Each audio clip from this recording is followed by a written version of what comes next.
usually stop right at the outfield. All right. Welcome to another edition of Everyone Hates Cleveland. I've got the microphone out for you watching on YouTube. You can see my Yeti. We're firing up the podcast once again. Of course, news. We talk about them all year. Yay. We're all excited about them until about February 1st when we just want the games to start. So we'll try to get them all done by February 1st. Today, Mike, we're going to talk about catchers. Yay.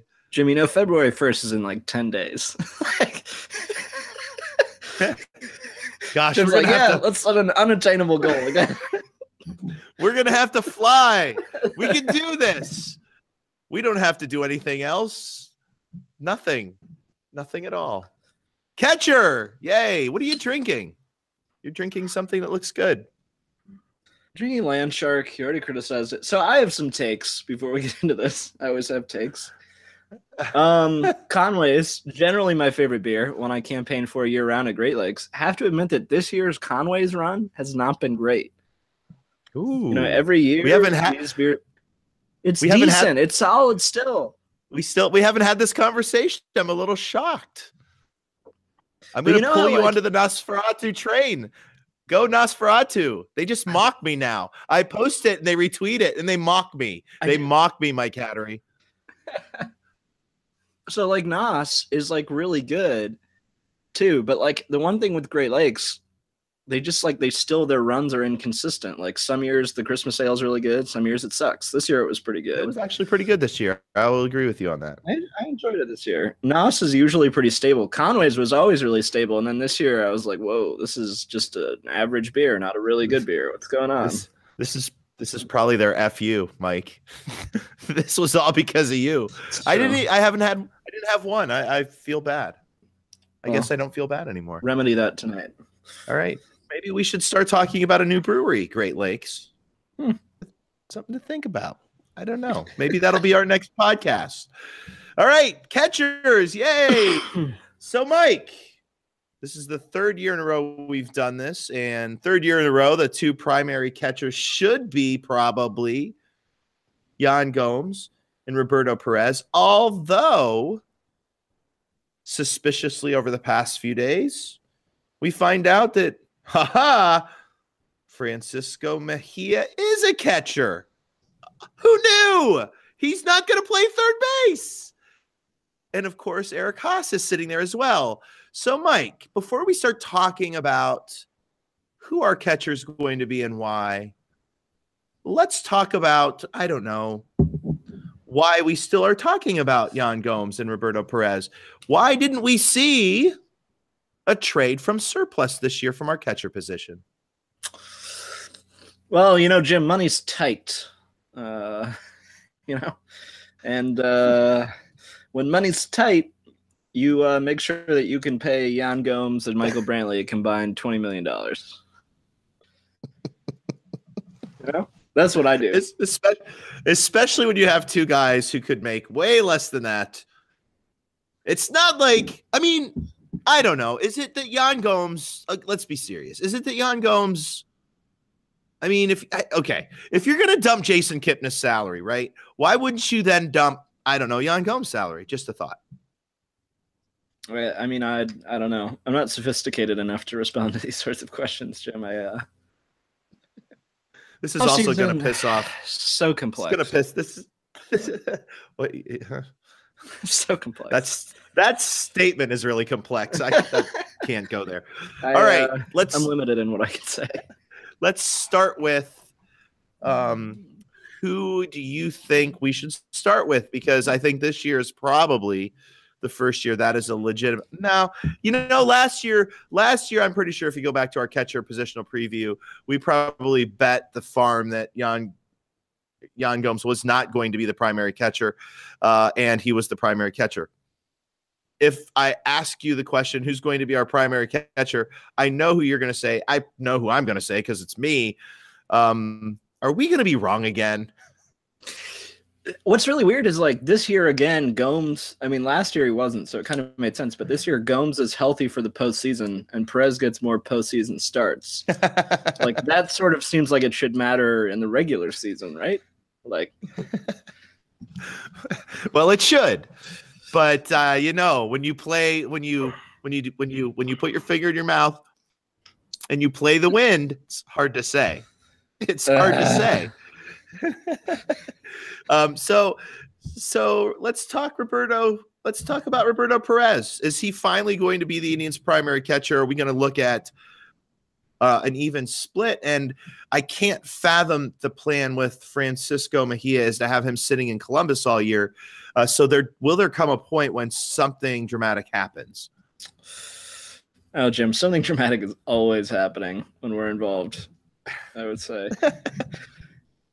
They're trading Gomes for Machado, aren't they? Straight up. I don't know I just don't understand this team. Perez is a far better defensive catcher, right? Correct. Absolutely. I mean, that's not even. Listen. Okay. Gomes does things well. I mean, he's got a great arm. He doesn't frame like he used to. He doesn't move like he used to. Whereas Perez does all of those things very well. So defensively, clearly, Perez far ahead of Yan Gomes.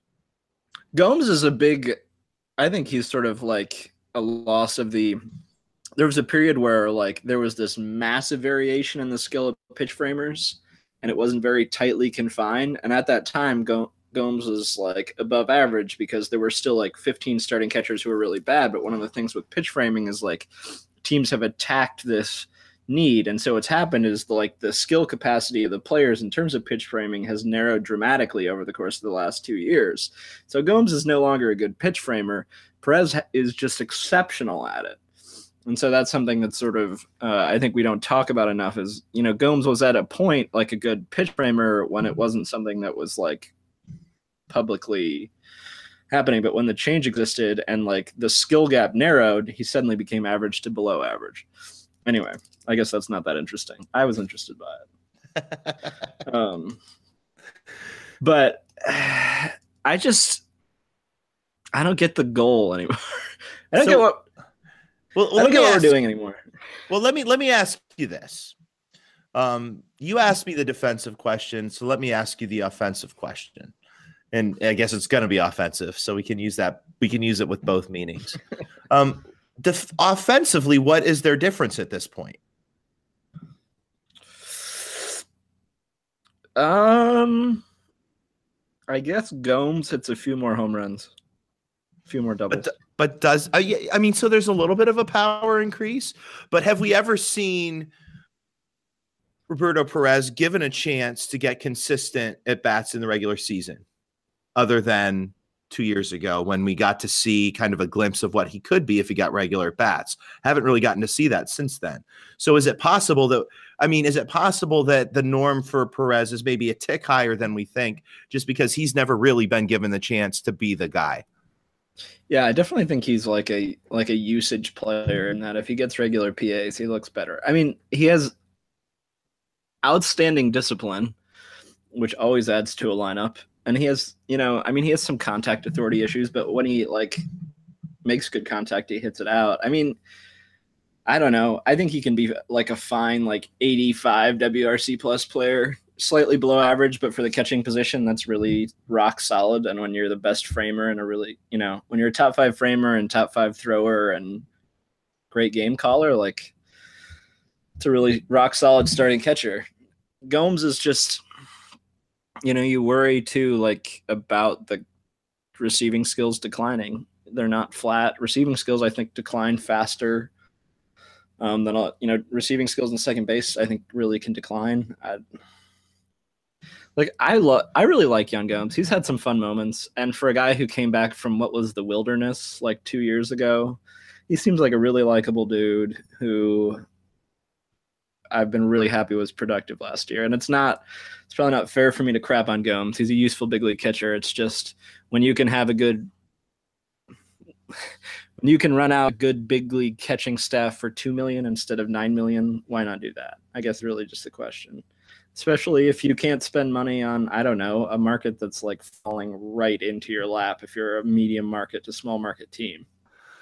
So especially, and that's not even, that's discounting the fact that we have Mejia, who played in September with the big league club. We have Eric Haase, who has made several statements in the past 18 months about being a productive offensive player, not that has a defensive skill level as well.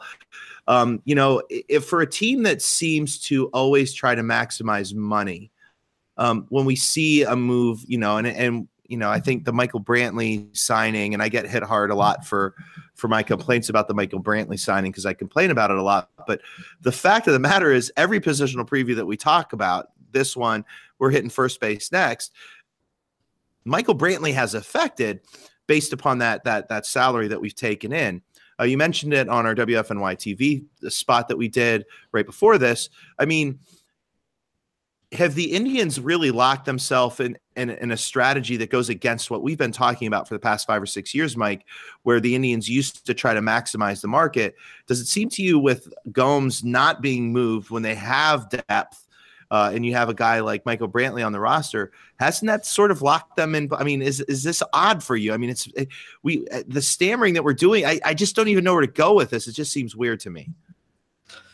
Yeah. I think it could signal a couple of things.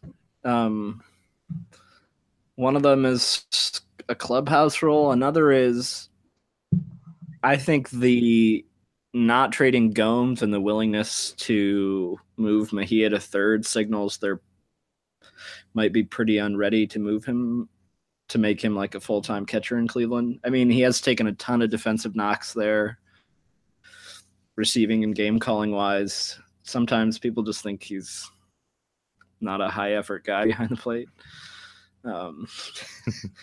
So, I mean, I think he's very talented. He has a hose. His receiving skills aren't good yet. I get it. I sort of also wonder if the Indians just shifted Mejia back to, lock him in behind the plate and are trying to move him. I think he's someone who may have had, if he can play catcher for 130 games, and his battle play back there really, really well because of the positional adjustments, but he's a tiny dude. I do wonder if the Gomes stuff just has to do with they don't really trust turning 100 games over to Mejia this year when they're trying to win a World Series. I mean, I don't know. We watched the Yankees, and I know the Yankees made a nice run, but we watched the Yankees have pretty significant issues with Gary Sanchez catching games in the playoffs. I mean, it's a problem. He's a really bad receiver, and I sort of wonder if, the Indians aren't ready to make that gamble on Mejia behind the plate at some points in the playoffs. So, but I mean, at the same time, it doesn't seem like they're ready to move much of anything. I mean, we hear a lot of rumblings, and I mean, I the problem with, keeping a guy like Gomes and a guy like Perez both, especially with that salary, is it's not likely that they're going to be dealing a Gomes in July if they're making a run at the playoffs, just because. Is this at all to do with, in years past, Mike, I've been a big proponent of the fact that perhaps a pitching staff is almost demanding of perhaps keeping Gomes just because of the relationships that he has with the starting rotation. But it's clear to me, especially over the past year, about year and a half, that Roberto Perez has most definitely become the same sort of guy with that rotation. I've been watching Perez guys in the minor leagues for years, as have you. I mean, that excuse is almost gone by the wayside, right? Or is it possible that he's a guy that in a clubhouse run by Terry Francona, that they're looking at perhaps moving Gomes as maybe tilting the rotation a little bit? Yeah, I think you're really right. I do think the other explanation I would give if I was the Indians is that this market has played out so cheap that Gomes' contract, while super affordable, doesn't look that interesting on this market. I mean, he's a solid starting catcher, but $7 million for him on a market where people just are not getting paid.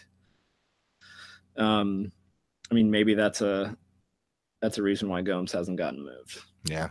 I mean, this market, I could probably send you down some pathways here, but this is a very strange market that might actually be working out for Kansas City really well. But at the end of the day, should all of these salaries come down? All right. So we haven't talked about Eric Haase. I know you've had a chance to talk to him and to see him up close and personal over the past year. What are his chances this year? Obviously, he's the better catcher between he and Mejia, but that batch certainly in this fly ball revolution has certainly taken a leap forward as a potential power bat down the road. I mean, is there a chance that we see him this year just because he provides a little more defense and his offense is certainly seems to have that major league feel to it? Yeah, I hope we see him. I really like smart guys who make adjustments. Is that, like, I don't know. It's really fun to watch. I mean, you've gotten to watch more savants than I have, like the freakish athlete who just and Lindor's so special because he's both, right? And Haase isn't as, Haase is not, he's a really good athlete, but he's not a freak, but he's just really bright about making adjustments. He spent all of last season, working on getting the bat head out farther to the point of contact in order to elevate the ball more. He's a really strong dude, despite the fact of not being that massive. He is just 20 home run plus power. He has a decent eye at the plate. His biggest flaw is he strikes out a little bit too much, and that can be problematic. But if you're playing him 60 times, he runs into 10 dingers and plays good defense. That's a really good backup catcher, and I think that's what the Indians have at worst with Haase. But I mean, what are they going to do? I mean, so here's the thing, though. What are they going to do with him? He's played a year and a half at AA. They bumped him up a little bit to AAA last year. I mean, this isn't going to. I mean, what are they going to do with two catchers? What are they going to do with two catchers at Columbus?